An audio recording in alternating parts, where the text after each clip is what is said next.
Welcome everyone to Lights of Miiva, episode 61. My name is Semlander, I'll be your GM, and I have some players. My name is Zerger, playing Lumi, the Circle of Stars Druid. Hi, I'm Suda, playing Riisha, and that demon better come back. Yes, I know it's a devil, I call them demons to piss him off.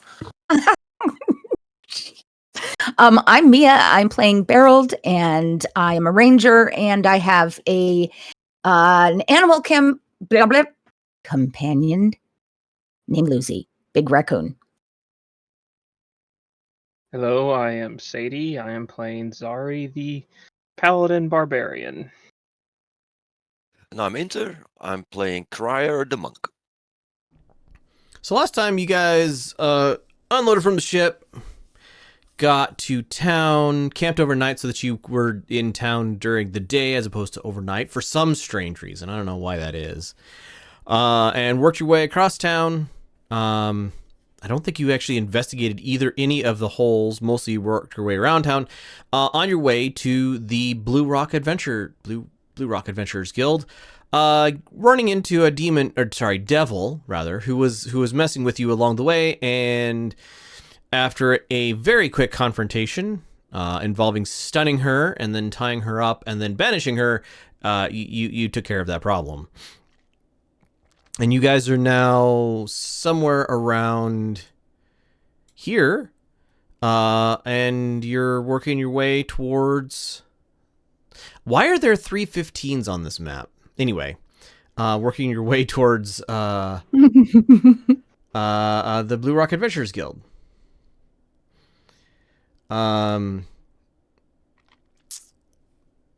We inspected this hole a little bit to see if it was growing or not. Right, yes. The answer was yes. But very slowly. So yeah, I think we're gonna head to the bridge. All right. So now that you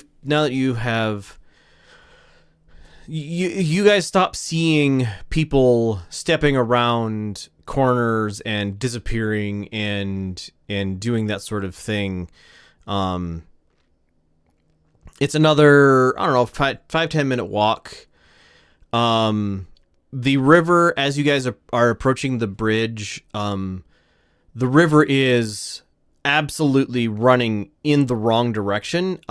Spring storms have swollen the river, although this side of it is much lower than... So this side of the river is much lower than you guys would have historically known it to be. Beraald, this is a little bit higher than the last time you were in town, which was a few weeks ago. But otherwise about the same. This you can see from the bridge pretty easily, maybe a mile away. This side of the bridge is just a torrent of water flowing into basically in a waterfall that is slowly eroding the land on either side here. But it's like there's a clearly defined circle for the hole. And then there's also some like buildings and stuff that have kind of collapsed in next to the river and then kind of been blown into or flown into the river. But it's like there's no notch really out of this like you might see at if you look at a waterfall, you kind of see how it kind of gradually the center of it moves away from the edge of the waterfall and it becomes more and more concave. It doesn't look like that. It's just this the edge where the river meets the hole is just this torrent of water flowing over it, and then at the edges where it's kind of been weakened, some of it has fallen in either into the river or into the hole. The other side of the river is a much smaller waterfall, although still you can see kind of a mist from it. Still definitely a waterfall, and the river is flowing to the left on this map, from underneath the bridge. Yeah.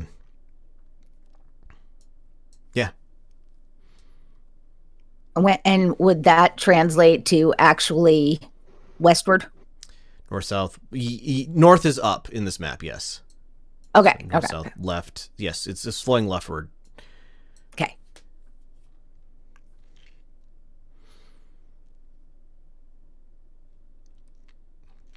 You guys head across the bridge, turn towards the Blue Rock.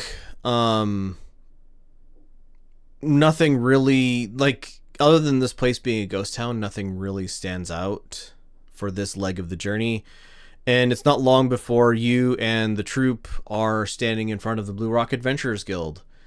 Front door open.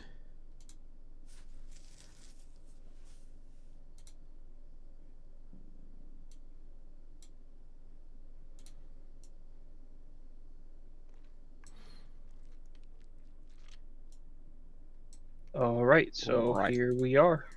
We had some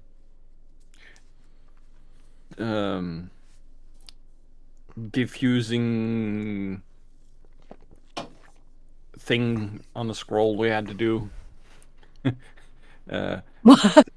Technically, we didn't have to start using that until we got to the office, I think. But Yeah, Lumi will start. we had a task given to us by RP to locate the guild funds that were in a secret thing, a secret pocket dimension, apparently. Iris goes, very well. We'll set up out here. I'll confer with my troop to see where we were going to head to next. Meet you out here in half hour.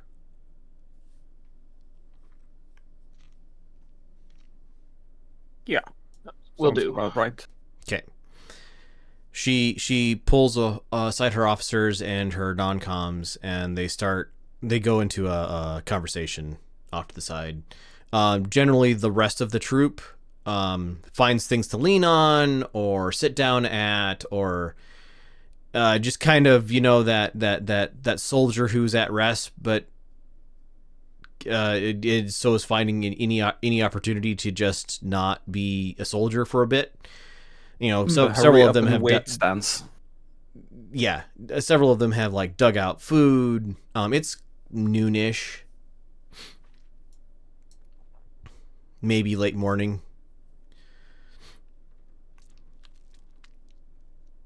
Do we know where this pocket dimension is? You have instructions. It's in the main office.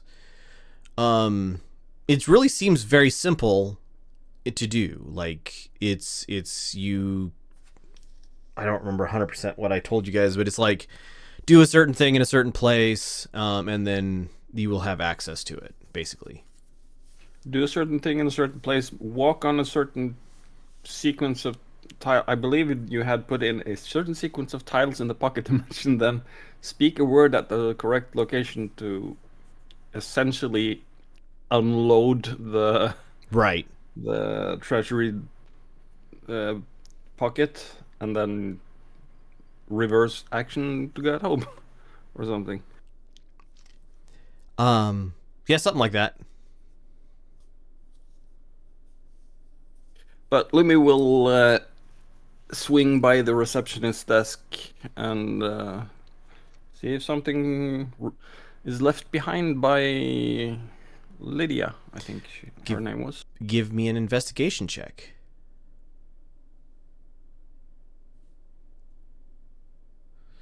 First roll of the session. 18. You don't find anything like specifically targeted at you. You do find a couple of like logbooks and stuff that were like, people staying in the Blue Rock, people coming, going, that sort of thing. With an 18, yeah. That's what you find. Yep. Who's going in? I can give someone a leg up on getting the stuff. I suppose I will. Good, and I cast guidance, patting you on the shoulder. Give me your spellcraft check, please. Good thing it's a cantrip. Mm-hmm.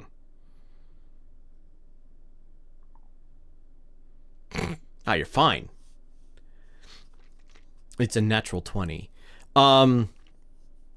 You are under the influence of guidance for the next hour, Sadie. Okie doke. So, it doesn't have to be cast again.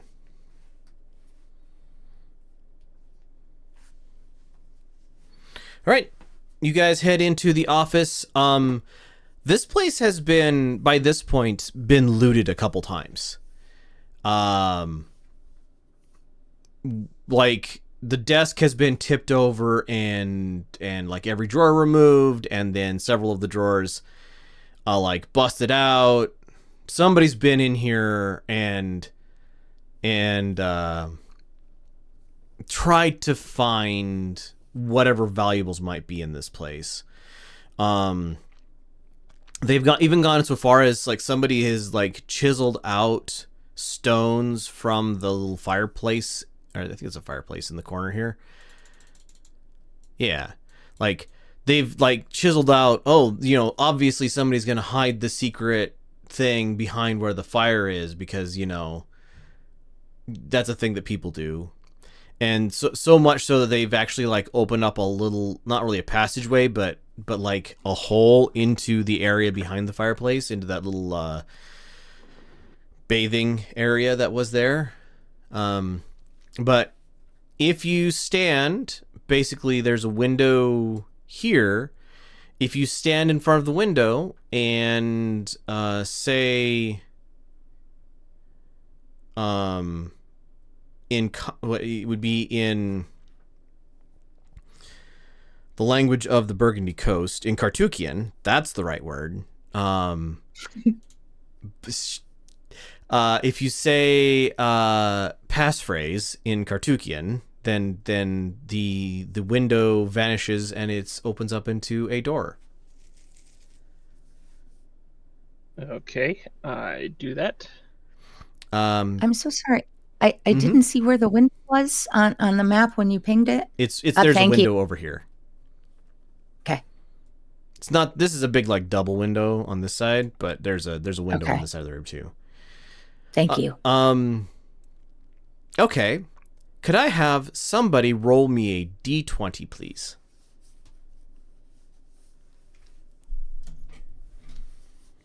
I guess since I am Oh shoot! I just rolled it. I'm No, sorry. You're fine. okay. 14. You're good. You're good. So Beraald, you've been in this office several times. You were a member of the Blue Rock Adventurers Guild. You've of course never seen this door open up. But one of the things you notice as this like it looks like just like a hole has been opened up in reality towards the behind. There's a little bit of like futzing at the edges of this door. It's not a crisp line. It's kind of got that static the static, like there's static just kind of just at the edges of it. As far as you can see, Zari, ahead of you is a hallway that like proceeds forward into a mist.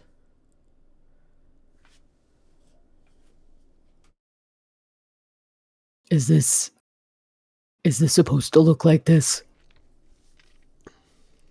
I have no clue because I have never seen this secret pocket dimension. So Okay. All right.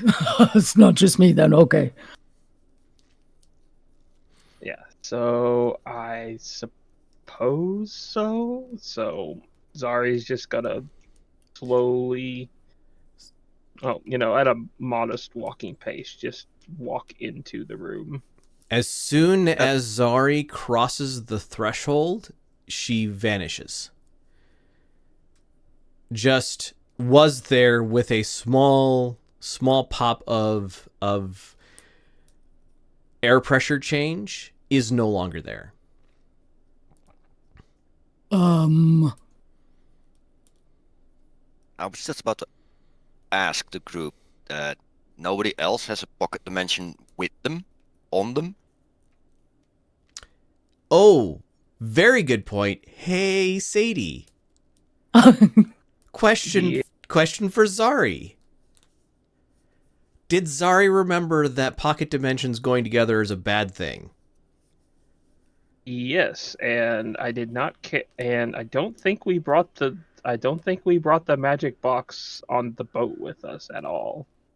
I think we left it back at the Back in Miiva? Yeah, in Miiva. Okay, I am willing to accept that. If anybody else wants to not say that, then we can revise it too. But yeah, no. All right. So yes, you haven't. That was I about to do before Sari stepped in. Yeah. Like, hand on the shoulder. Are you sure you're not carrying the box?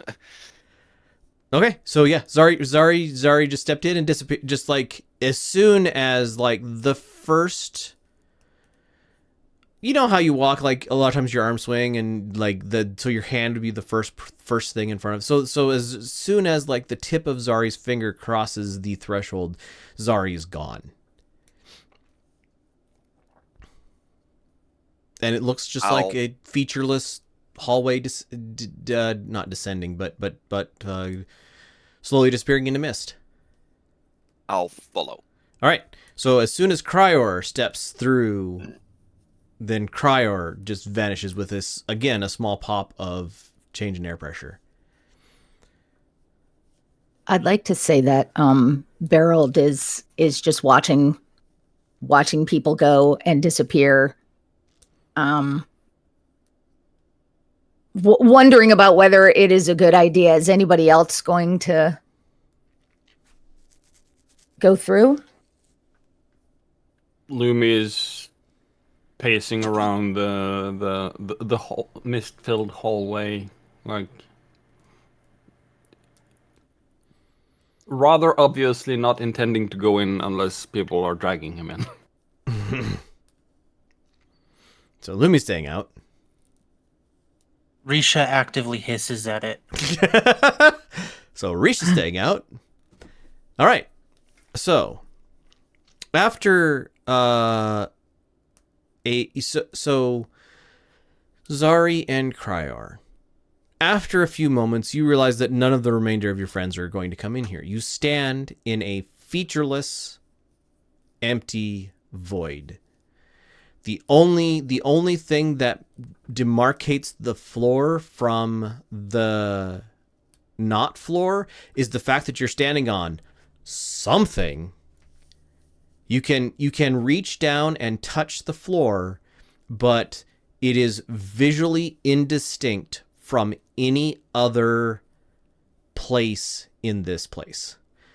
The only shape that makes any sense is you and like Criior and Zari. Like you guys can see each other, you can see yourselves, but everything else is just a literal featureless void. Do I see a door, a threshold? Nope.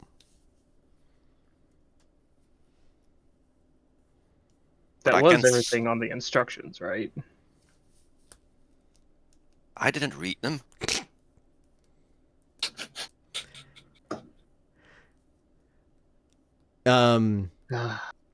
So there was another step on the instructions. You get you have the instructions with you, Zari, at this point. Like you wouldn't have walked in here without them.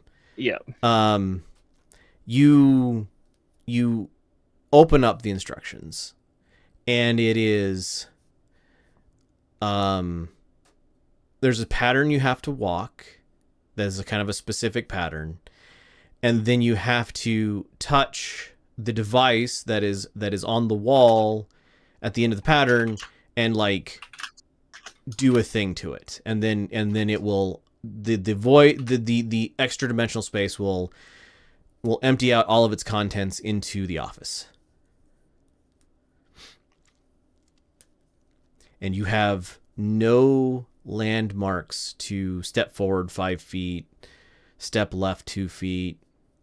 Like, it's that sort of instructions. I will stand still, so you can use me as a landmark.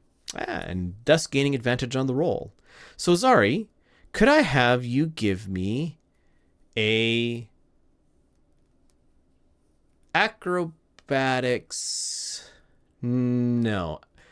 Yeah, acrobatics is slightly more than athletics, because you're, like, pacing specific pace lengths and stuff.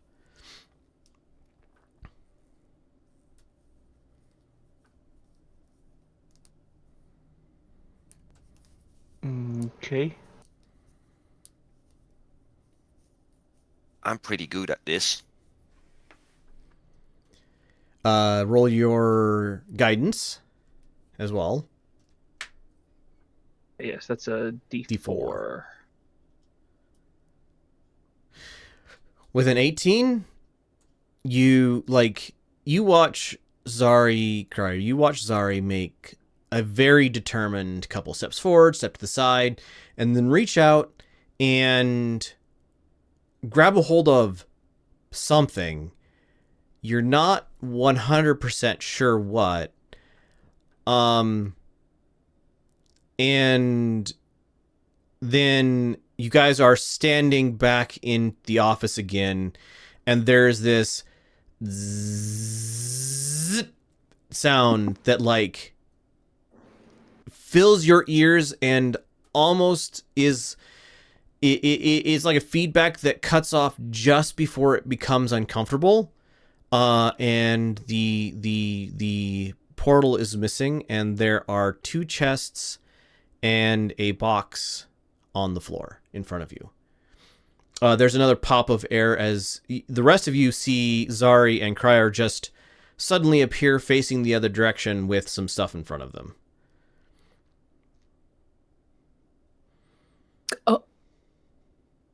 Hello? Hello? That was fun. Well, Was it? I think I did it. Can we check it and maybe pocket a couple of opals, please? So Yeah, we checked the thing now. in the larger chest, there is a mix of bronze and brass and iron coins. Mostly bronze Iron? and brass. Sorry, what? Iron? Yep. So mostly bronze and brass. They are organized in neat stacks that the top like there's a this box is made in such a way that it looks like the coins won't, unless you like really jostled it, the coins won't shuffle around. But it's like neat stacks of coins. It's gonna be heavy enough that 2 people are gonna want to carry this at any one time. Like, it's 150 pounds probably of just weight and metal and mixed coinage.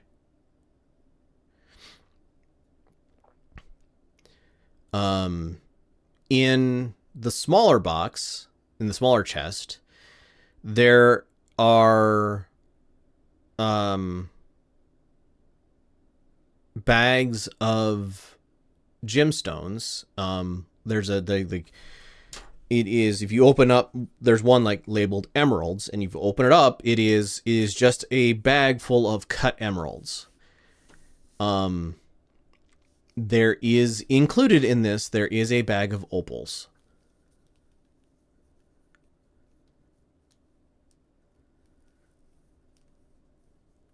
Lumi, Lum. here you go. I'm just gonna. How much are we gonna grab as part of payment? I need 2 for 1 casting. 5 for 2 castings. Take all of them for now. Yeah, I'm just gonna toss you the little bag of opals and say we'll discuss with Arpy when we get back. Yeah. In case we need any of them. I'm sure she won't mind us trying to stay alive. Right.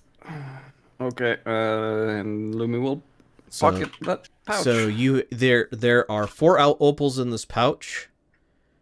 2 of them are 100 brass worth. One of them is 250 brass worth, and one of them is 500 brass worth.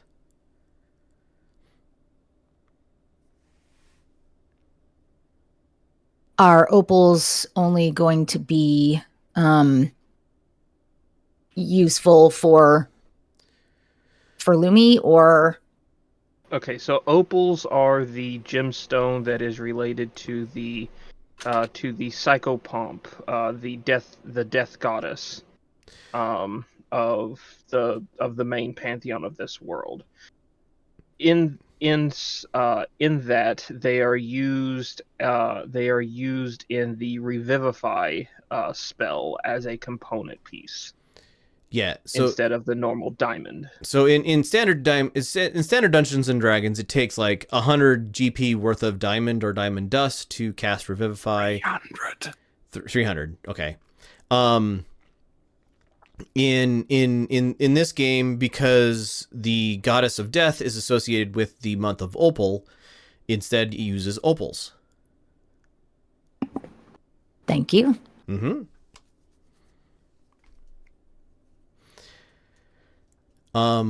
And in the third box, it is a well-crafted box. Inside of it are 2 how do I describe this in a way that the players know what it is, but the characters also know what it is, but they are 2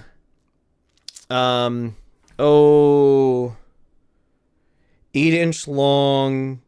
There's a kind of a silvery sheen to it. The handle, there's like an obvious hand grip on it that is made of ivory. There is a cylinder kind of in the center back of it that has a little rod that you can pull out and flip out.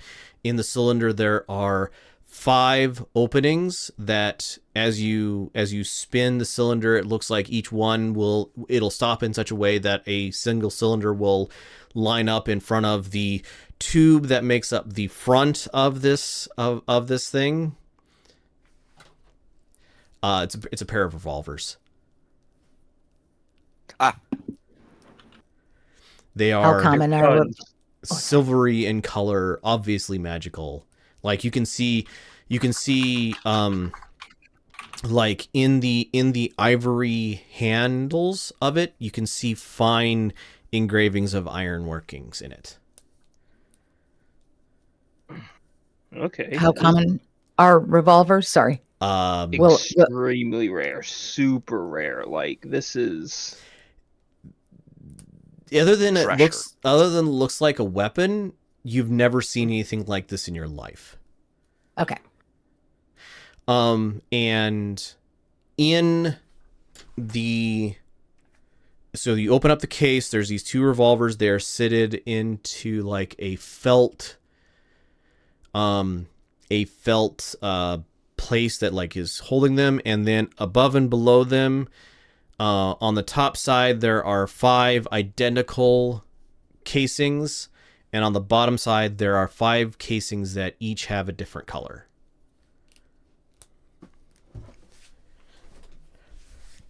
Can I I'm see if I have ever seen this object in books?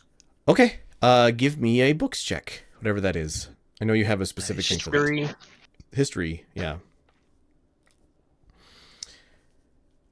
With a 15, you have seen the description and probably the chart of a it's a we'll call it it's a firearm. It's not exactly what it is, but magical firearm before. There are, like, you had notes before. There are two different types of projectile used in this. One type of projectile basically uses a magical spell to expel a bullet, like a sling bullet or other similar bullet, at just a very high speed, out the front of it, and with a small explosion. And then there is another type that can deliver ranged and touch spells at a distance. So cool. And there are basically, there are versions of this that require attunement. There are versions of this that don't require attunement. You're unsure which this is. I relay a little bit of that information to the group. And yeah. These are so the world. Oh, sorry, not. If you want to picture in your head what these look like, think very early black powder cavalry pistol, like cavalry revolver. I think I might be able to. I can find it. I know what you're talking about. Okay, if you could find a picture and post it into the chat, I would appreciate it. So does anybody has any tools with us so we can actually properly lock these boxes up, so we can basically give them to the army for safekeeping? No, my specialty's doing the exact opposite. They do have clasps, but no locks on them.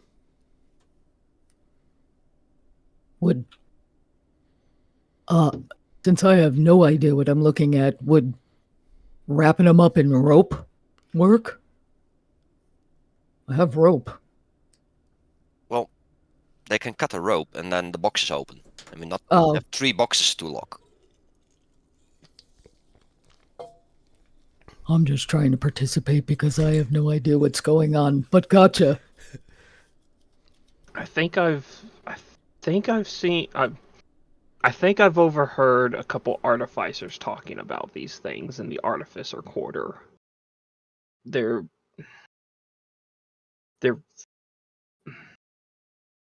I think they called them a goon. Okay, take inspiration for that. Your character might know that, like, that is probably the limit of what your character might know, but Goon. It's a gone. It makes things gone. Oh. And what does a goon do? It's like a hand crossbow that doesn't use a bow. That's the best I've been able to make out of it. Huh? Hand crossbow. Yeah, but a hand crossbow without a bow Would be is a hand cross. Yeah, but they call it a goon. A hand cross goon? No, just a goon. Oh, okay. So, all right. So a crossbow shoots. It allows you to shoot things far away, or so I'm guessing it does the same thing then. Yeah. Okay. I don't know why we need one of these since, the hand crossbows work fine, but all right. Artificers, they're always tinkering with something. Yeah. Okay. So I'm gonna quickly scour around the compound, because I do know they have a little workshop and stuff like that as well, to see if I can find any combination of a lock and key. Okay. Of anything else to lock up these chests. So go ahead and give me an investigation check.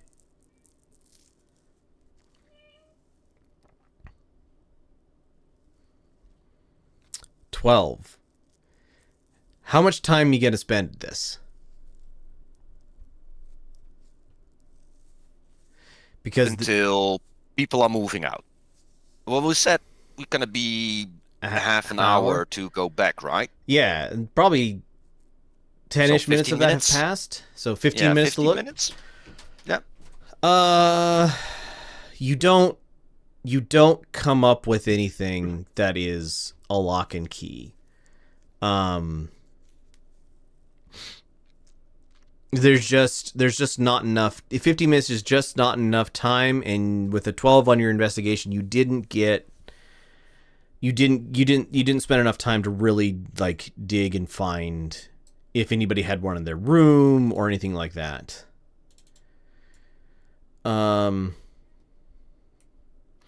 The herb gardens, the plants in them are alternately gone wild and dead.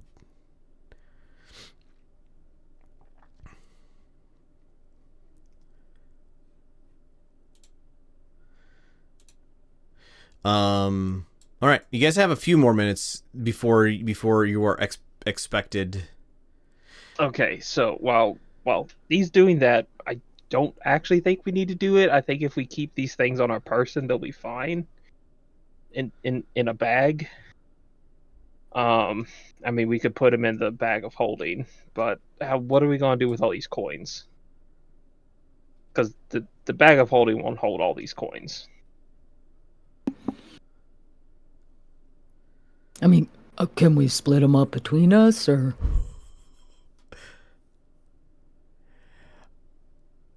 I'd like to keep Arpy's pay separate from our stuff so we don't like mix them up. I can put him I in didn't bring Gaius. He'll keep a close eye on him for us. Yeah, I'd rather not give the Fey Queen any money.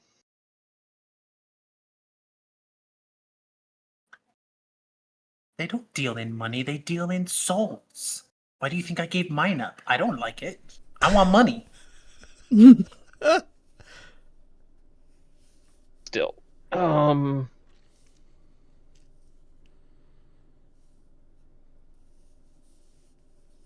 mean, we could try to put most of it in the bag of holding. I don't know how much room is left in our bag of holding, or our handy haversack. Who has the handy haversack? I think The Lumi haversack. did last time. I don't think Lumi ever had it, but Lumi would hold it for whoever had it if whoever had it was going in. Maybe Eberkeet had it. I don't know. What's a handy haversack? I'm so sorry. A handy haversack is a magical item. It is a backpack bag of holding that because it is specifically designed for adventurers, it's actually easy. Like some pockets are easier to get stuff out of, like potions. You might put potions or something like that in it. So it's a little less volumetric than a standard bag of holding, but it also has like side pouches and stuff that help you retrieve items. Thank you. So Eberkeet, let me look at her character sheet.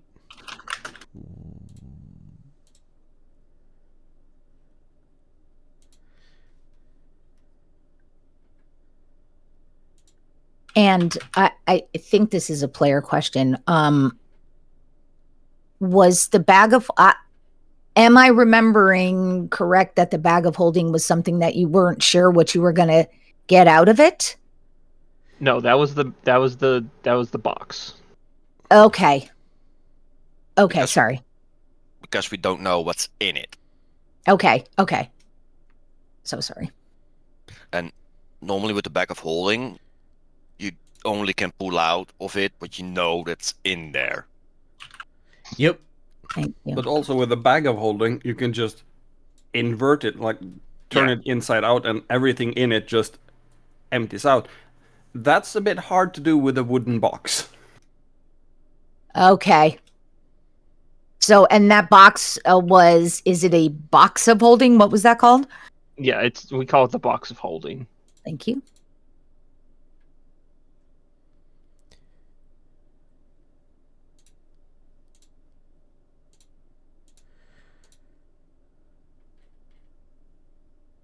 What we could do is tie ropes around it and seal it with wax or something. So at least we know it's tampered with. Oh, hey, I like that idea. But I don't have any wax. Oh,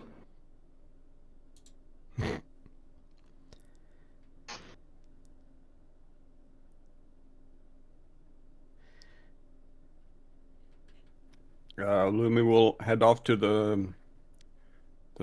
to the storage closet and look for wax. Oh yeah, they got candles and stuff here. They're even so, they probably sent enough things that are sealed, and they probably have sealing wax They as well. probably literally have sealing wax too. Yes. Grab a handful of candles and a handful of sticks of sealing wax. Go back out to Criior. Like this? All right. And Beraald had some rope. right here? Let's tie them up. Put some sealing wax on it. Hopefully, do we find a stamp as well? No, there's no stamps here. Do you know what? I have a great idea. Would you guys, Lucy's paws are tougher usually than ours. Could we put, like, as it's melted, maybe a little Lucy handprint in there? Yeah, that will work as a stamp. That's not something they can recreate easy. Exactly.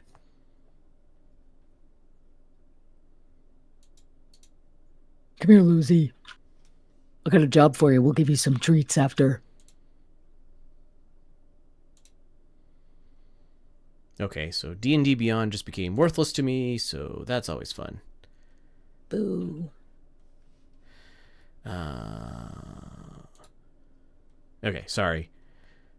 I was trying to look up a character sheet, and well, I can't do that anymore because reasons, and so I'm mad.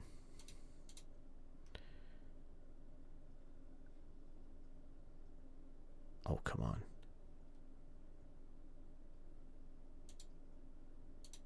There we go. Hit the top row buttons there where it says core, bio, and spells. Yeah. Core.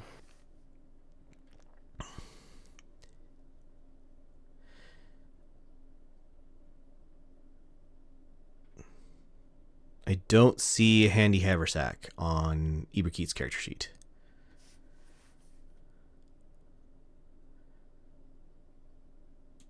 So did one of you have a handy haversack? I don't remember buying that, but I could believe that somebody did. Anya had, and we got her stuff. Ah, yes, correct. Let's see. I found my inventory.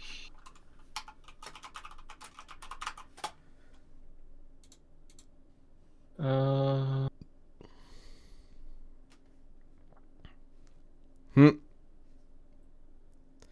80 pounds of materials, the maximum the handy haversack can hold. Yep.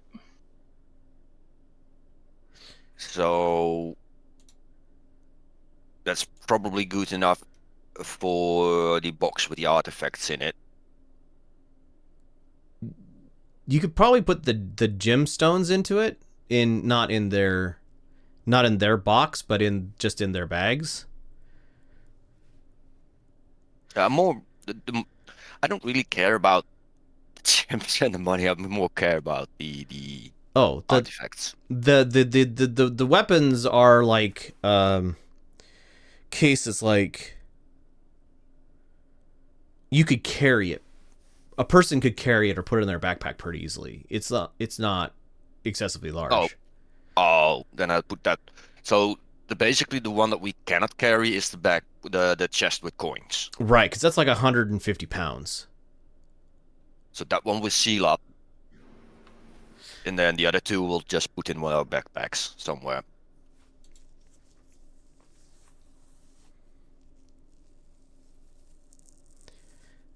Yeah, Yeah, there's probably 15 pounds total of gemstones of various types and kinds, which is a not insignificant amount of gemstones. Don't get me wrong. But if somebody wants to put that on their character sheet or split it up amongst your characters, for that. But yeah, the actual chest of coins is the one that's really the hardest to deal with. We'll just seal it up with rope and wax it and have a Lucy paw on it. So, Beraald, after a couple of minutes of explaining to Lucy what you want her to do, she gives you a, like, I'm not sure about this expression before you guys, like, melt some wax and pour it over the thing, and then Lucy puts a paw on it and then, like, yelps and pulls back her paw and like, holds it up to you because she has an ouchie. Yes. Oh, come here, honey. And he would scoop her up and give her little paw smooches. She uses this opportunity of you being distracted by giving her paw smooches to reach through your clothing to try to find another cookie, not remembering that you aren't the one with the cookies. I know what you're doing. It's not me. If you want to be very nice, you can go ask. Oh shoot, it's Zari. Yes. Yes, I'm so sorry. Go ask Zari. Nicely. So hops down, walks over to Zari, and holds up her paw to you, Zari, like she wants a kiss to because she has an ouchie and wants it to feel better. Oh, aren't you such a brave little raccoon? Yes, I will give you a kiss. Mwah. And here's a cookie. Cookie in the mouth and then out of the room. You guys hear a couple of the guard members outside, like, yelp as this, 150-pound raccoon, like, barrels past wherever they were standing. Thank you, Zari. All right. So it is a 2-person job if one of those people is Zari to carry this chest. Beraald would absolutely Okay. offer to help. All right. So about the time half hour has passed, you guys head outside with the chest between Zari and Beraald, and Iris kind of raises an eyebrow, looks over. Did you find everything? I think so. Very well. We think we have enough time to make it to the hole in the river to kind of explore that a little bit before we need to leave town. Move party ribbon there. There we go. Before we need to leave town, because you said it was dangerous to sleep overnight in town. Yeah, I want to get to the monastery. Monastery so is near there. Yeah. And that's, you can invest the hole a little bit around that area, and I will look what books I need to carry. Hey, has anybody found like a hand cart or a wagon or something we can put this big box on? There's kind of a shuffle of looking around, and like the only thing that has wheels that you guys see is broken. With the evacuation earlier, hand carts, wagons, everything like that was people were using it to move their valuables out of town. There's not How really. How broken is it? Well, it's had 6 months of not being used. It was broken enough that, like, it's. Give me an investigation check. Lumi goes looking at it. How fixable is it? That's still an investigation check. I'll let Lumi, who is our repair druid. investigate that. All right. The Iris's group starts moving in the direction of the hole. Like, their plan is to since you wanted to go to the thing, they're gonna go up this way around the outside of the town and then down this street. So with a 3. Oh, it's like 5 minutes. You should have it fixed. Keep in mind, mending. Uh-huh.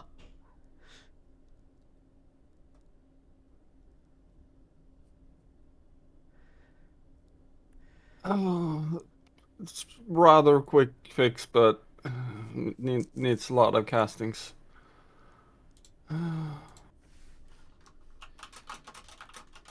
Not sure I want to do that. And Lumi just plods off. Okay. All right. Come on, Beraald. Yeah, what the heck was that all We about? could take turns on it. So do you try amending on it, Riisha? Yes. All right. Like this. Give me your spellcraft unless you fail it on purpose. Also, yes. Okay, I figured so. Give me a D100 roll. Fireball. Do do do do do do. Oh no. When the DM says, "Oh no," on the wild magic table. Roll on this table at the start of each of your turns for the next minute. Ignore the result on subsequent rolls. Ignoring this result on subsequent rolls. So, you owe me 10 rolls on the table. As every 6 seconds.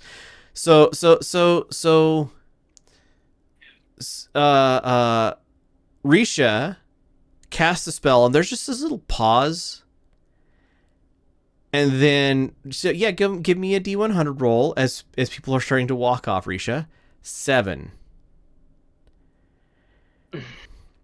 As then she, give me a 1 to 3 is lightning, a 1 to 2 is lightning, a 3 to 4 is fire, and a 5 to 6 is cold. Please. 4. So, fire. So you breathe out, and fiery breath like comes out of your mouth and lights the thing that you were gonna try to fix on fire, just like scorching it uncontrollably. Like it is now a blaze. I'm a dragon too.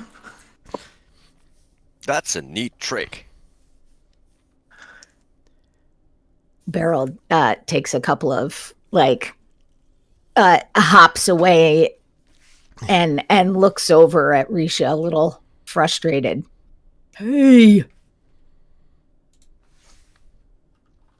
It must have been those spices Zari gave me. didn't you tell me we're not supposed to cast spells in this place? No, everybody else told you that. I giggled.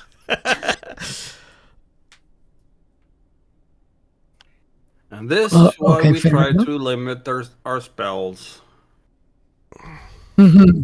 All right, that is okay. So that was effect 1. You now can choose for the next minute whether or not to breathe fire, Suda. She Round definitely starts imitating very poorly what a dragon would do while breathing fire. please roll again on the table.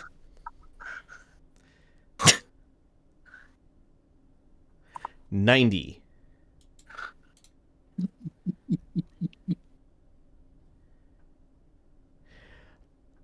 You become invisible for the next minute. During that time, other creatures can't hear you. This invisibility, yeah, you are invisible. So Suda just vanishes, and you can't see anything from where. Is the fire Riisha was. also invisible? Right. Yes, everything's invisible.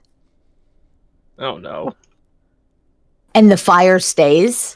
Well, the fire breath is invisible. The fire that was on the is now merrily burning the remnants of this card is still burning.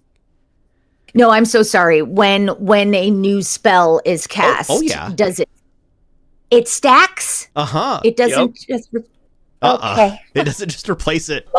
Okay. Oh no. Oh God, where'd she go? Lumi turns around. What do you mean? Where'd she? Oh God damn it, Riisha! Please tell me you're still here. Ah, God, that's my foot. Ah. You guys deal. Beraald is like swinging his arms around, just trying to keep invisible Riisha away, and looks at the rest and goes, Do you guys deal with this all the time? Yes. Oh. Okay. No, not this, but nearly this. This is worse. This is much worse because now we can't see her. All right. Yeah. 6 more seconds have passed. So Riisha, please give me another D100 roll. That one already happened, so do it again. 48. As random things just start setting on fire out of nowhere. So as you guys are like dealing with Riisha trolling you by stepping on your feet, and 10, 15 feet away from you, a pearlescent unicorn appears. Stamps its foot, lowers its head, and charges at an empty space. Can I get a reflex save from you, please, Riisha? You have advantage because you're invisible.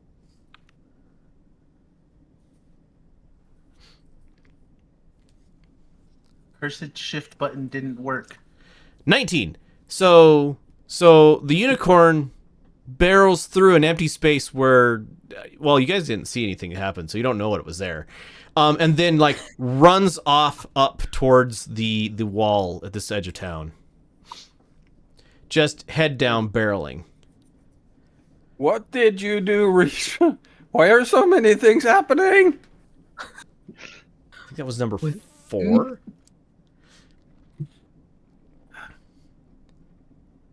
I'm getting my quarterstaff out.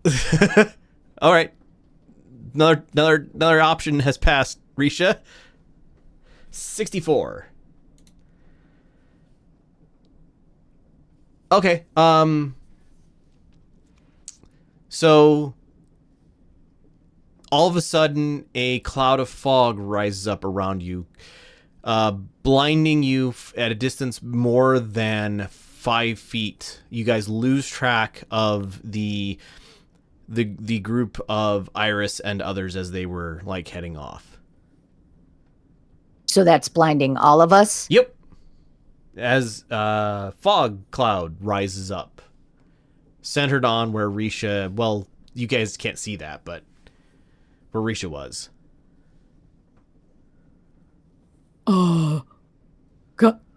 Guys, are you still here? Yes. Yep. Yeah. And Lumi will try and figure out where Beraald is. So we're at least two Yeah. people together. You can hear each other did just we- fine, except for nobody can hear Riisha. Yeah, but I'm using my good hearing to go towards Beraald. All right. Find Beraald. No real problem. Like, you guys weren't that far separated, so you find Beraald. If you're less than 5 feet from each other, then you can see where each other are at. I'm gonna use my quarterstaff to try to, keep walking and use it as a blind man stick, just feeling in front of me. Right. All right. And Was fog cloud number 4 or number 5? that was number 5, I think. Affirmative. It's number 4 if the second 90 didn't count. The second 90 did not But count. Then that was number 4. 1, 2. Oh, it was number 4. 3, 4. All right. So number 5. Roll it, Riisha. 94.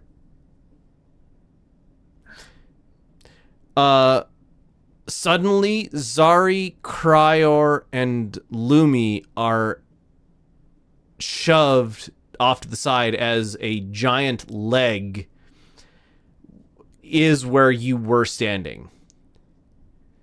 And it feels like cloth. Like, you can't see what this looks like, but feels like cloth and maybe a shoe, like at about waist level.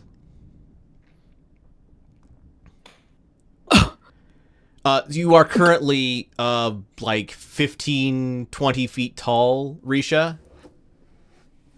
Ferriphobe. But Does nobody that can raise hear you the- say that. Raise the the cloud as well. Oh, Do what? The fog. Yes? Does that go up with Nope. him? Nope. Fog God cloud's just dang it. where the fog cloud was. Okay, so we can go out of it. Yes. You guys, So it doesn't this take very is much what walking and you're out of the giant- fog cloud.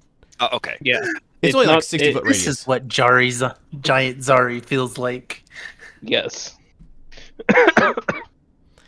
but we cannot Nobody hear. knows or see. Yeah. Yeah, but you cannot hear anything Risha's We saying. cannot hear her. Hang on. Okay. I feel a foot. I'm doing. think- I'm casting Fair Fire on the foot. All right. That's a reflex save, Riisha. And spellcraft. Spellcraft is dexterity save. You save.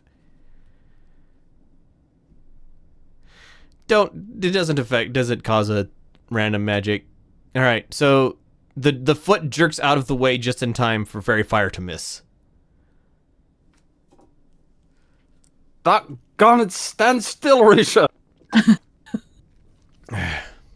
All right. Last roll. Risha's. 7. And I have a question too. All right, this one's a lot more boring. You gain resistance to all damage for the next minute. That one doesn't really affect you. I think So- there's missing 4 rolls. So what? That's only 6 of 10. That was 6. Yeah. Oh, of 10. Holy crap. Yep. No. Brain, you are correct. My brain just said 6 rolls because it's every 6 seconds. It's okay, math is dumb. Sure. Yes. 100%. So 7. Would while this is going on, Uh-huh. would Eyes of the Eagle help Beraald at all? The wondrous item requires attunement. Crystal lenses fit over the eyes. While wearing, you have advantage on wisdom perception checks that rely on sight.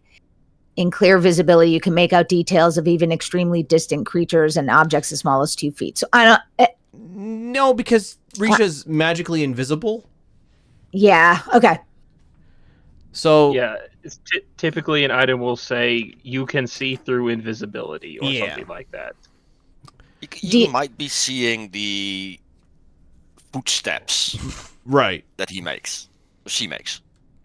Do you think Beraald would know that this would not help in this moment? Oh yeah. Like how much?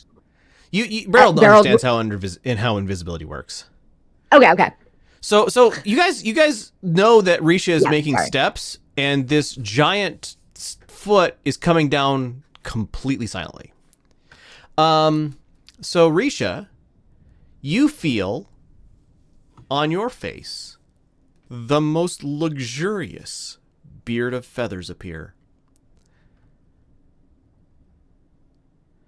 It's like 8 inches long, like you can't see yourself because you're invisible, but you can feel like they are like flight feathers from a goose. They're like, soft and long.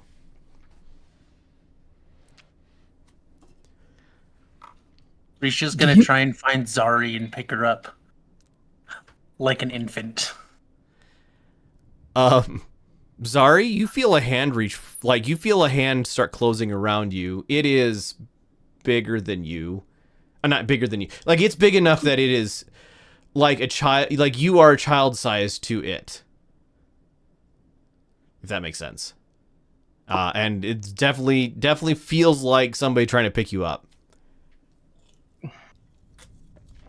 Can I do a strength save to try to push the hand to keep it from closing? Absolutely. Opposed strength check. Riisha doesn't resist. Sorry, clearly doesn't want to be picked up. She silently sobs to herself. That was number 7. What does that look like from the outside? Invisible. But what do I see? What does it look like Zari is doing? So sorry, describe. Just holding her arms out at both sides, just like struggling against like invisible walls. Okay. I'm doing the mime stance. Zari, what's going on? Riisha's trying to pick me up. Oh, okay. Okay, she could do that? She's big. Okay. When is this going to be over? I don't know. Okay. 83.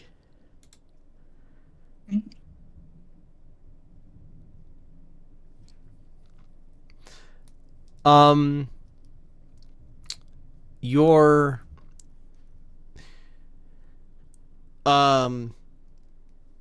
you taste something metallic in your mouth, Riisha, and you realize that your tongue has become metal. And you start speaking to yourself, not that anybody else can hear you, and you realize that you can speak in any language and understand any other language.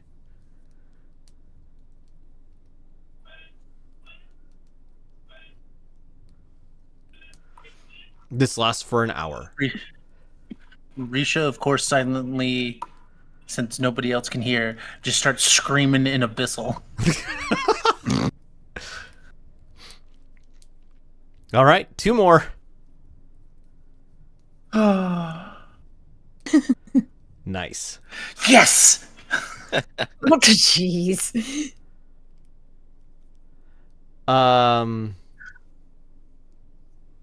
Can I have everybody in the party make a D20 roll?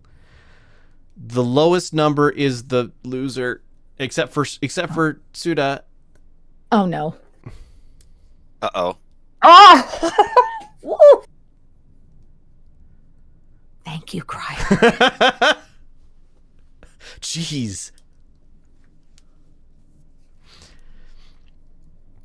Criior, you are currently charmed by your invisible friend, as per the spell.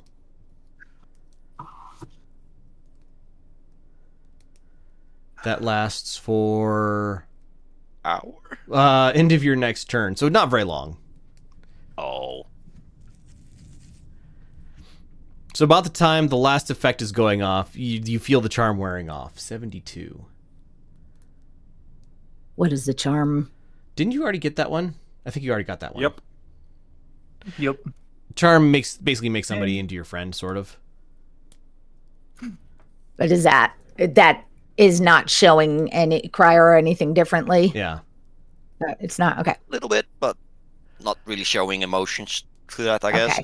Okay. All right. Okay. So as this last effect starts, the first effect goes away, which I think was the invisibility effect. No, that was the fire breath effect. Yeah, fire was the first. So you suddenly stop breathing fire, Riisha, and then the invisibility goes away. So you guys suddenly see appearing a huge person who they have a ring of letters swirling around their head, and they are currently yelling loudly in a language that I think Beraald maybe understands, because I think Beraald understands Abyssal, but nobody else does. Where do I find my languages? Oh yeah. No, it was Infernal. Infernal. Okay. So language sorry. nobody else understands. For the next hour, Riisha, you have a circle of letters floating around your head, and you know instantly if anybody within anybody who you hear is lying. So if somebody's lying, you understand that they are lying.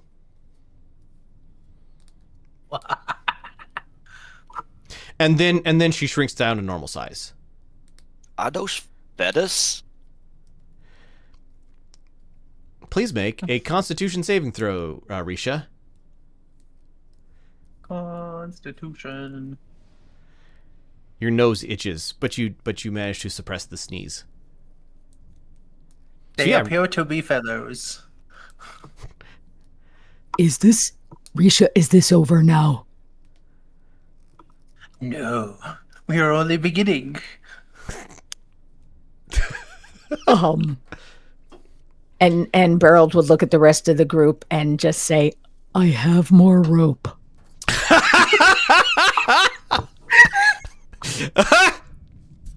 Please take inspiration if you don't already have it, Beraald. thank you. Well, I thank you for the sentiment, Beraald. That one's a slippery one and would just get out. Okay. Sorry, I broke the cart more. Oh, it's okay. And I Beraald, fixed it. Now, it's definitely not worth fixing, so now we should go catch up.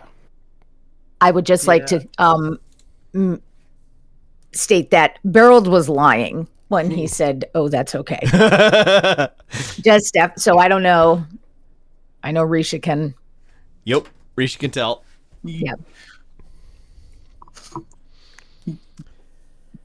All right, you guys head. You're able to catch up with the troop. Not any real problems. And as you guys arrive, Iris looks back at Riisha and just like lowers her hand into her forehead, and then Yes, we concur. all right. We're gonna see if we can figure out how deep this is. The monastery is, and she points just like almost literally across the street. We'll be out here for the next hour or two, and then we really should leave.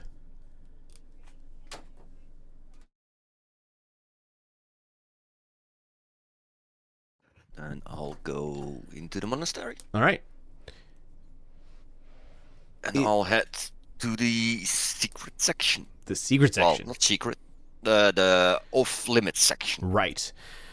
Who is staying out with Iris and her crew, and who is heading with Criior? Zari is staying outside because Zari has to wash the box. Right. If no one has any objections, as we're this close to the gate, I'd like to go up and check on the Blades Awakening, see if there's any living remnants of things there. The Blades Awakening. Yep. Yeah, that's the Herbalists Guild. Thank you. It's outside the city gates in the triangle building at the very tip. Okay. Beraald would stay with Zari and the chest. Okay. If I don't find you here when I get back, I'll catch up somehow. You guys know what you can do. Yep. What? I'll mosey off. All right, Riisha, where are you headed? Or are you staying out with crew? I'm gonna sit on the box and pout in Zari's general directions and just be like, I just wanted you to know what it felt like to get uppies. About the time that you guys are splitting up, Riisha, you are unable to contain a sneeze, and as Riisha sneezes, there's just this poof of feathers everywhere as her beard dissolves into a cloud of feathers around her that just slowly drift down to the ground. Oh man, I was so majestic. Oh, you still are majestic. He says, lying.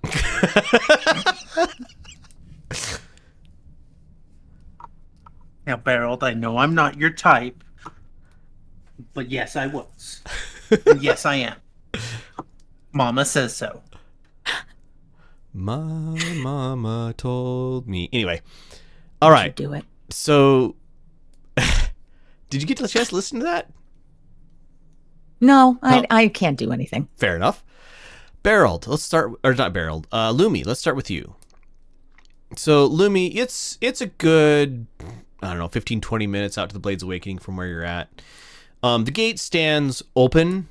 It looks like it's probably at this point going to be a lot of effort to actually fully close or open this gate, but it's wide enough for you to make it out. The Blades Awakening stands, it's locked. It looks like somebody took the time to like close up the place before heading out. So like the windows are closed, the door is locked. There's a little herb garden in the back that has run a little riot, but you think you might be able to collect some useful stuff from, especially since you know what was growing here on purpose last year, so you know what probably is volunteering here this year. The back door is also locked, as is the big set of doors that were used to like bring in bulk boxes and stuff like that.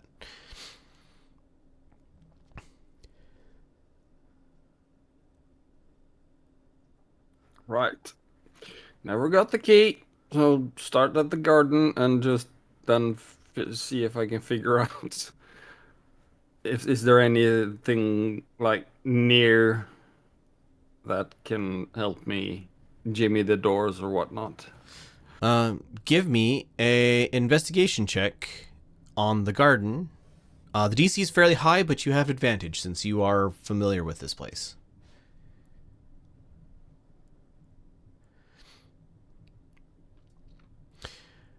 14. You find like some herbs that you think are not so much useful for your healer's kit, but you find at least a couple meals worth of herbs that you can use to make tea, to supplement your tea supply. You think since this is like local herb tea, like this is gonna be some pretty tasty stuff, because it's been growing in or near a very strong magical field, in just like uncontained planters. It's like, yeah, several meals worth of tea. Like 5? Yeah, Or- go with 5. Ooh, neat. Be interesting to try this one out for size. Yeah, it's like basil and rosemary and just a nice herbal tea blend. Right. So I know there was some stronger herbs inside, but Lumi never got the key. It wasn't really that high in the guild, and at least in this place. So trying to figure out if checking flower pots and doormats for the keys under them.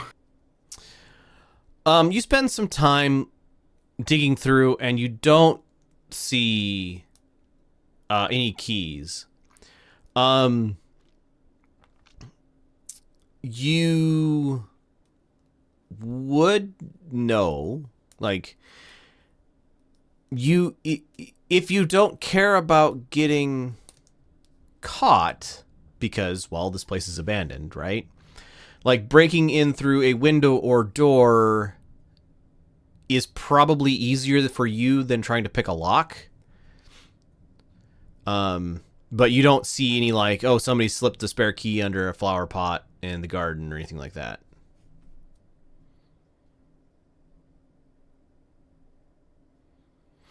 Right. So any of the louvers over the windows able to be pulled open by a person with a -1 strength modifier? Yeah, so locks are only there to keep honest people honest, and window locks doubly so.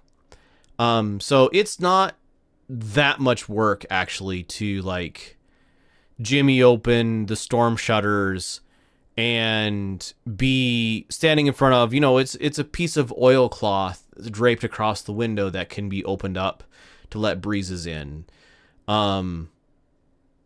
So it's not very like you have a sickle and a piece of cloth stands no defense against a bladed weapon.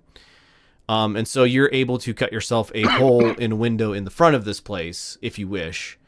It'll be pretty obvious that somebody's been in here, but I don't know if you mind. Lumi doesn't.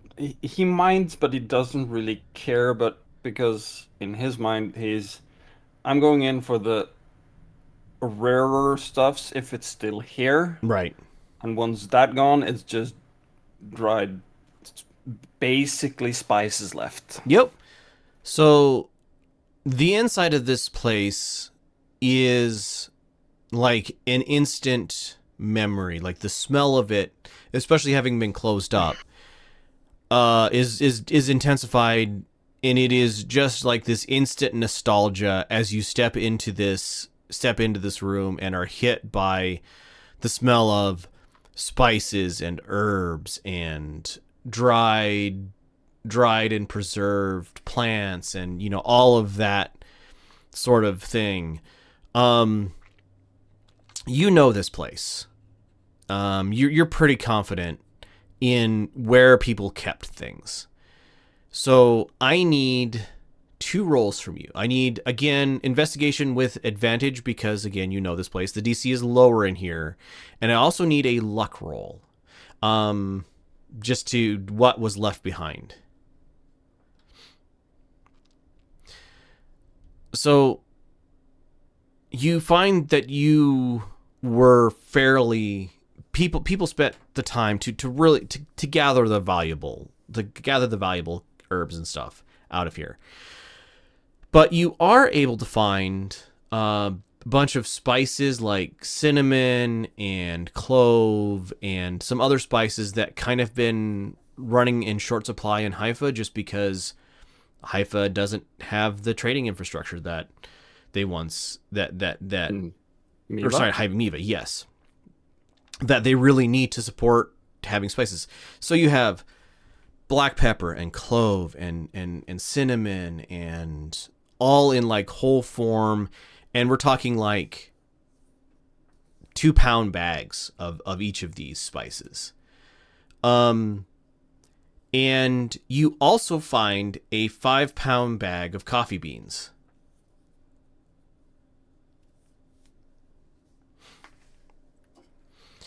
Right.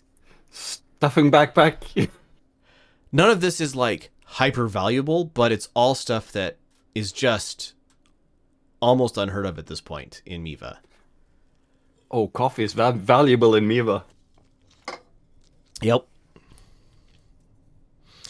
I'm just gonna note down I grabbed bag of goodies from Blades Awakening in my thing because Lumi is actually gonna donate it to the town. Yeah. For rationing. He doesn't really care about money for it. So Yep. I'm just gonna note down I'm taking bag of good stuffs. And then I'm gonna head on out looking for the rest. Right. Criior. The weight of that would be probably like 10 to 15 pounds. So we're talking 3 2-pound Total? bags of spices. And 11. then I think it said 10 pounds of coffee. 5 pounds of coffee, so 5 pounds of coffee. So total 11 pounds, 11 yep. pounds. Please proceed. Oh, one of the spice, part of the spices is anise, as well. Ooh. All right, Criior. You head into the monastery. The door wasn't locked, but it seems to have been left in relatively good order. There is one corner of this building that is like open to the air because it has been eaten away by the slowly increasing size of the hole. And that portion of the building is starting to get like water damaged, right? Because rain and stuff is getting in. But it was mostly like people's living space. It wasn't part of the library itself. You head in and you know where the library is. You see that much of the main level of the library is still intact. There's been some humidity that's gotten to a lot of these books, but you know that on this level, the books and the scrolls and pretty much everything that is here is copies of works from elsewhere. So these were not considered critical texts to save as the catastrophe was happening. So many of them still exist. Most of them are still in a readable state, at least at this time. So if you want to use this part of the library as like a research place, you still can do that for now, at least. No, I'm to the unique section. Yep. So you do see several gaps of books that you know somebody had taken, like in the margins, had made notes and stuff like that. So some of the tomes are missing. Like not everything is here, but most of them are. You head to a door that normally remains locked. And you find that the door is closed but unlocked. And in past this door there is a small like library desk, I guess you'd call it, that would normally have a monk sitting behind it who basically acted as a guardian between the forbidden section and the main section. And you move on past the desk, and you find that this section of the library has been pretty thoroughly cleaned out. There's always the chance that something was left behind. But it looks like somebody, like the shelves were emptied. There's only, a couple of book racks worth. But the shelves were emptied, but there's like things get missed. So I would like to get from you a luck roll and then an investigation check, please. So for the luck roll, yes. The higher I roll, something is left. So the higher you roll, the more valuable, important thing that you can possibly find is. So I want to roll low. Well, you want middle. I mean, you want to roll high because that's more likely to have valuable things there. Well, I just want the information to be preserved. It looks like this place was cleared out carefully. Yeah. So most of the information is preserved. All right, so a 9, and then give me an investigation check, please. Yeah. An 8. So you spend some time here, looking on and under shelves, And it's mostly, as you're spending time here, it's mostly like nostalgia at this point. The smell of scrolls and books, the feel of the shelves underneath your fingers, and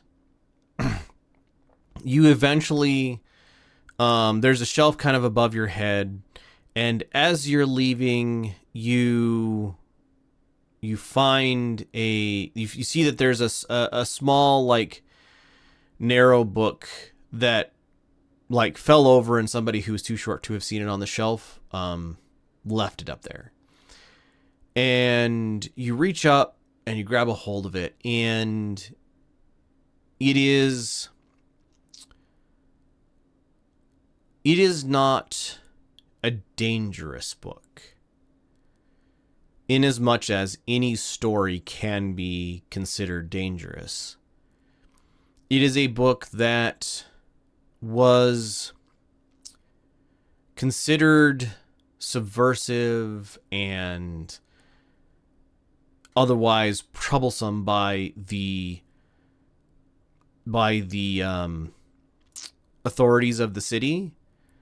And so it lived in this section of the library, not as if it were dangerous, but more as if this is a important thing that your order thought to preserve, and anybody who wished to see this book could freely get it, but they could always go to the city and say, and if asked if there were any banned books in the library, they would always say, well, no, the only banned books are in the restricted section, and, you know, people don't have access to that sort of thing.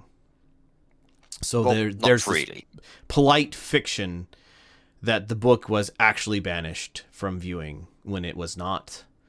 And as a member of this order, you get a little hit of nostalgia that, as you pick up this book, put it in your pack to carry with you. Well, yeah, about this section, it's not about illegal books or something like that. That's also here. It's also books that are dangerous then to the community, or as dangerous if you're a spellcaster or something. Yep. But mostly it's just Singleton's unique work. Right. And keeping track of who has it. All of that, like, people spent some time, like, monks are known for their calmness under panic. They are? Yeah, generally. You know, the whole introspection and all that. They put some effort to preserve and collect all of the important works out of here. Yeah. Well, I'll go down, feeling satisfied with some nostalgia, and be happy that it's saved. All right. While this is going on, Beraald and Zari, you see the magical crew of Iris's people conferring. There is some debate that you hear about, like, casting a magical spell to try to figure out how deep this place is. And Iris kind of going, well, let's save that as a last resort. I'd rather nobody be speaking in pink bubbles for a while. And then there's some more conferencing, and eventually, they source a middle-sized stone, and length of, like, somebody runs off, like a troop of people run off, and eventually come up with, like, a skein of yarn or two, and so they tie a stone to the skein of yarn, and then toss the stone over the side of the hole, and play out the yarn to try to figure out how deep this is. And eventually the stone, the yarn, like, hits the end of it. It's probably 100 feet. They tie off another length of it, and about half of that length is played out before the string no longer like obviously has a weight of stone at the end of it.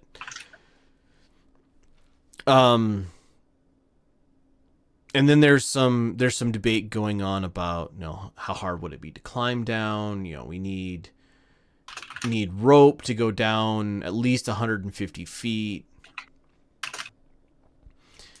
So, while that investigation is going on, are you guys just observing them work on it, or are you doing anything else?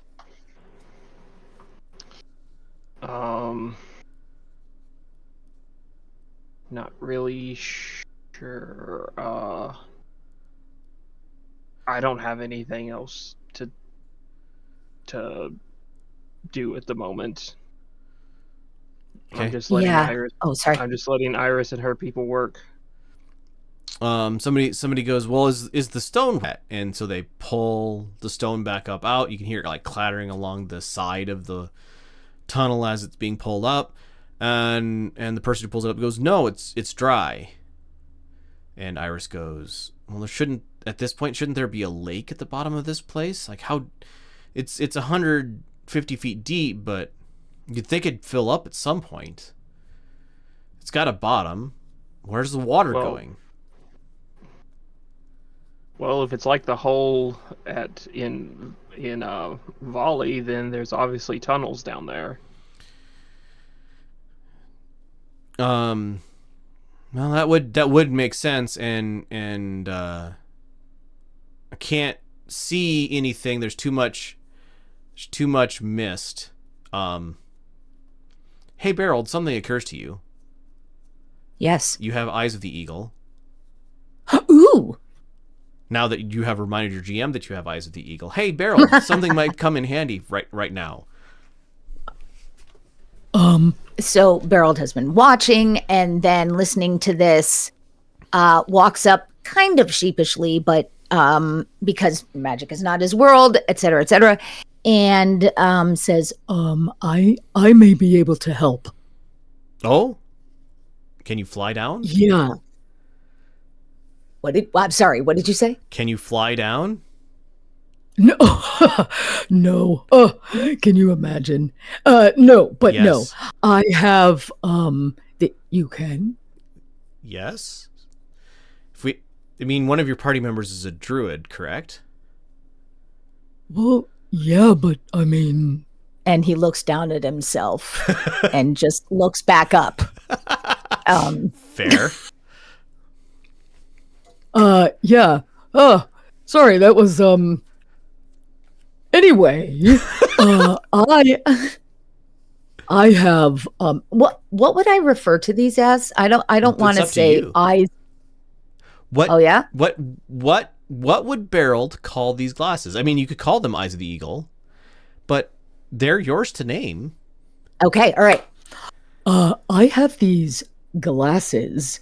I call them they let me see really far, kind of like a I don't know, an eagle. Right. Yeah, I have these eagle glasses, and I could probably look down there and maybe make something out. No, that seems like a good plan. Do you have them on you? Well, I mean, they're not on me, but here. And pulls them out and puts them on and says, Now they are. Iris like this sort of seems ta-da. amused. and what do you see? Yeah. And Well, what you see as you put these on, you look down, and it's a little hazy because of the mist at the bottom of this hole, right? Because there's two pretty good sized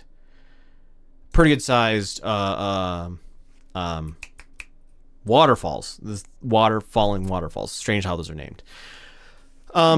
But like that clouds up like the areas here and the areas here, sections of this.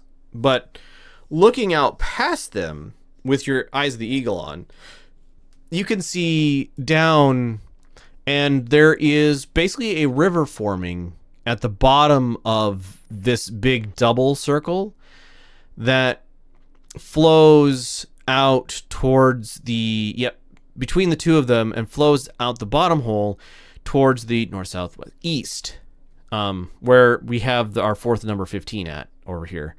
And so, no, there's more than 4 number 15s. There's like several. Anyway, apparently I put 15 on this page a lot for no particular reason. But it flows that direction. But you can't see where it goes because it's lost. Like you can't get an angle because there's a, city in the way here. But Right.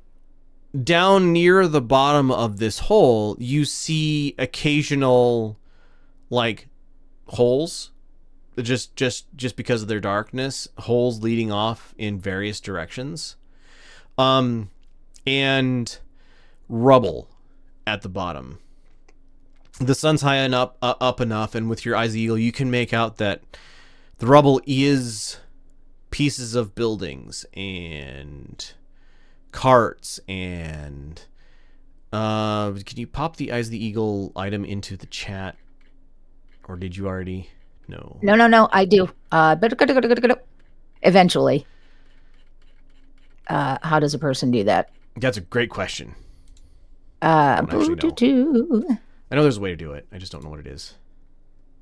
How about... Beraald. I can just... Would it be over... Nope. There we go. Zerder got it. Thank you. Thank you. Let me look at the actual rules for it, so I don't give you more than advantage on wisdom, perception checks that require insight in conditions of you can make out details in even extremely distant objects as small as 2 feet across. Okay, one of the things that you see in amongst the rubble is skeletal remains. All right, and we are standing... You are standing... I'm just... Here? Yeah. Okay. So I'm seeing through here. Yep. So there's a river that runs through there, and then turns towards the east, towards the right side of the map. But you lose track of it at that point because of angles. Because of angles. Okay. But I'm seeing holes that, oh, nice, are ostensibly tunnels. Yeah. But not they sure just how, look like holes. You're not sure how deep they are or where they go or anything like that, because it's dark. They're shaded, and so you can't see into the shade very well because it's bright and sunny right now out here. But yeah, you see, and I'm seeing mist here and here. Yep. Oh, press. Okay. Yep. Correct. Okay. And after a little bit of concentration and looking around, you also see what look like people moving in amongst the ruined buildings at the bottom. Whoa. And with your eyes of the eagle, make a perception check with advantage, please. Perception. 12 advantage though. 12. They're wearing armor. It's really hard to tell at this distance, male, female, big, small. But in amongst the ruins, like down over here, there is people moving around as well. So there's rubble, there's holes, there's rubble, there's skeletal remains, and also people moving around. Yes. Also, don't forget you have inspiration. You can roll things. Yes, I read that, and seeing what time it is, I think it would be a good time to use that. So yeah, go for it. So just another one. Yeah, just another one. Mia for the love. Okay. 21. Ooh. So Dang. Yeah, so with a 21, these people, you are seeing a mix of, so they look like at first guard, like city guards wearing city guard armor down in the bottom of this pit. And you're like, that's weird. But then you see one of them, like, from, like, a hole, like, right here, step out of the hole with a pair of blood red wings that they then fold behind their back, and you see their form shimmer as it is replaced by a glamour of the city guard armor. Whoa. Okay. So, I assume that was the scope of it. Yep. all right, so I can't see. There's some mist around either side where the river goes through. And I'm seeing a lot of holes. They're in shadow, so I assume those are the tunnels. There's, of course, some rubble. Unfortunately, I am seeing some skeletons. But I am also seeing people walking around. I thought at first they were, yeah, just like that. That's exactly what I see. I thought at first that they look like city guards. They are wearing city guard armor. But when I looked a little more closely, sorry, I have to breathe. Yep. I saw they look. It looked like there were people with red. Shoot, I lost. It's just the red shimmery wings. And it looks like the city guard is a costume, but really they are these other creatures. Are they like the Yes. Erinis? Okay. One more time, please. Erinis? Pronunciation. They are. They're the Erinis. Does he know that name? Probably. They're like the woman we found and bound up and took care of. There's a bunch of them down there. Oh, good. A bunch of devils in the bottom of this hole. Did you see which hole they came out of, or going into, or doing stuff in? Whoa. Feels like a good place to start. Did I see specifically one of them around here? Is this what you had said? It was right about here. Apologies. And so there's a hole leading off towards the right about there that you saw somebody with the ombre blood red wings walking out of. Yep. Yes, I did. And I share that information. Mm-hmm. Well, it's a good place to start. Yeah. Ugh. We can take on. How many devils did you see down there? A lot. Dozens. Dozens. Iris looks at the three of you from the party who are still here, and what the heck was that? I saw a flash on the screen. I saw that as well. Oh yeah. The the crew that she has and you, and said, all right, we're gonna need to see if there are times they're more active or less active, and see if there's any chance we can like slip in past them. A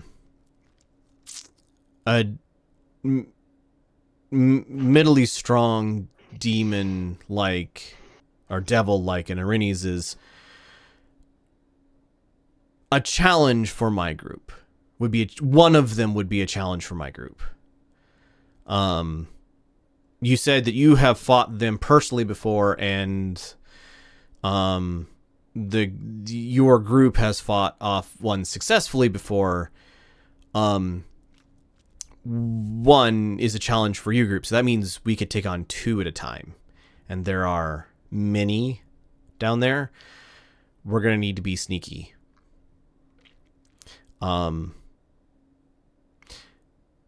She looks at the 3 of you.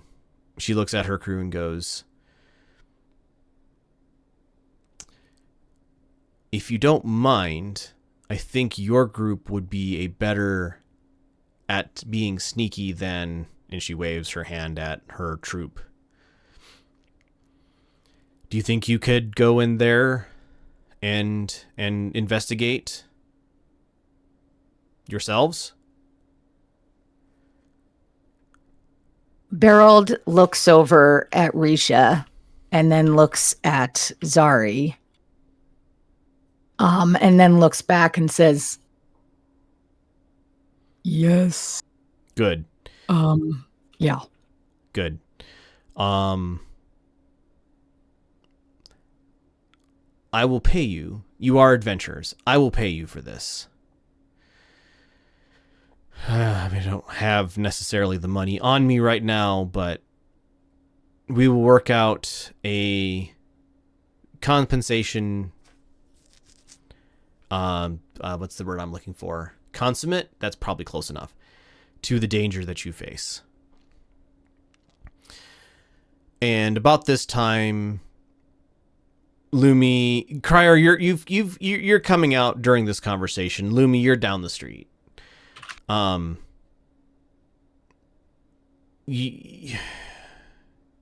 If you guys can get in there and investigate and figure out what's going on, the city of Volley will owe you much. We can provide a safe base camp outside of the city and protection for things like a ladder or something to help you get down so that, you know, it isn't attacked on the surface. But my troop would be a lot. Like, we would have to fight to get through. And so if your group is willing to go, Volley would owe you. Well, at this point, I don't think we're going to be able to keep Riisha away. Looks over to Riisha. I don't know what you're talking about. I just heard sneaky. This grin is for something else completely. Yeah. Were we able to? Oh, hey, guys. maybe- What's going on? Oh, we're just going demon hunting. Oh, good. Can anyone grab this sack for me, please? I'm winded. And he will drop That looks off heavy. the 11-pound sack of herbs and stuff on the ground. Beraald will grab it. It's like a puff of just fragrant, like lovely aroma, including coffee smells. Lucy will love whoever's carrying that, so be careful. Lucy, upon hearing your name, walks up behind you, Lumi, and shoulder checks you. Yeah. Hi, Lucy. Should have had what? I should get one of you. You could have carried that sack for me. And scritches Lucy behind the ears. Yeah, if you want it back empty.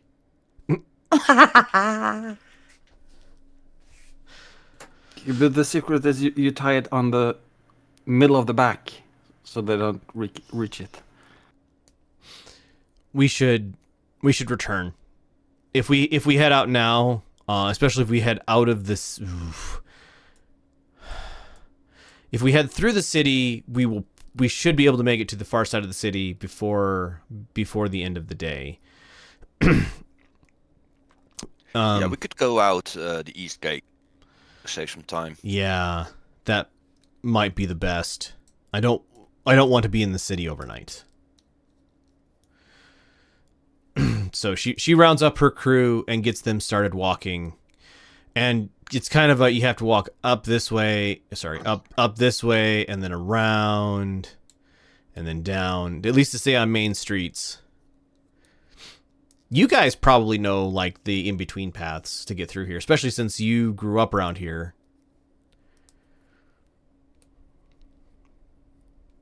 Lumi will sort of getting back his wind, just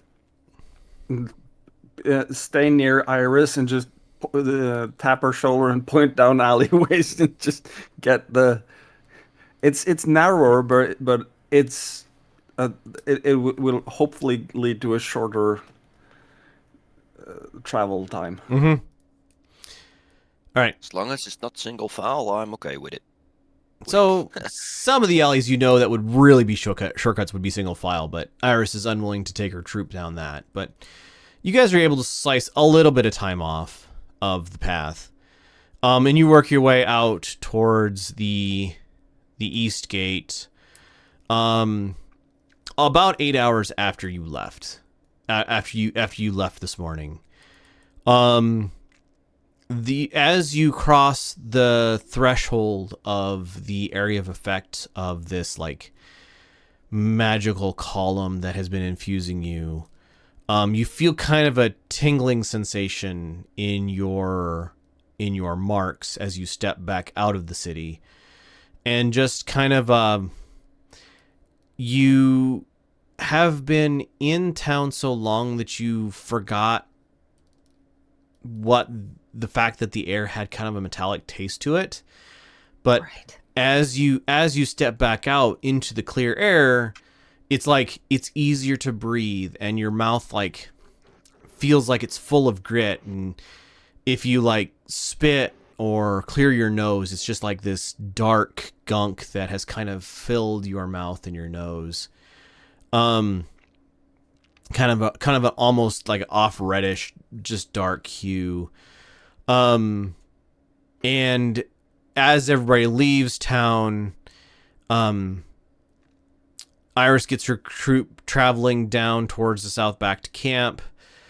And then like stands at the threshold of the thing, holding one hand inside of the threshold and then herself like outside.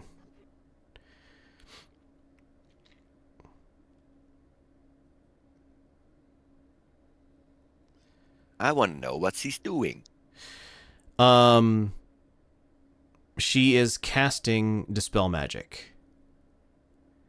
And she is doing it in such a way that it collects a section of, as far as you can tell from what you're seeing, a section of the air around the edge of this and brings it into the palm of her hand.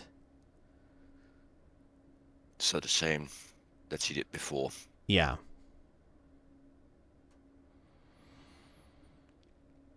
She takes a deep breath, slips something into a pocket, and then like starts heading off after her troop.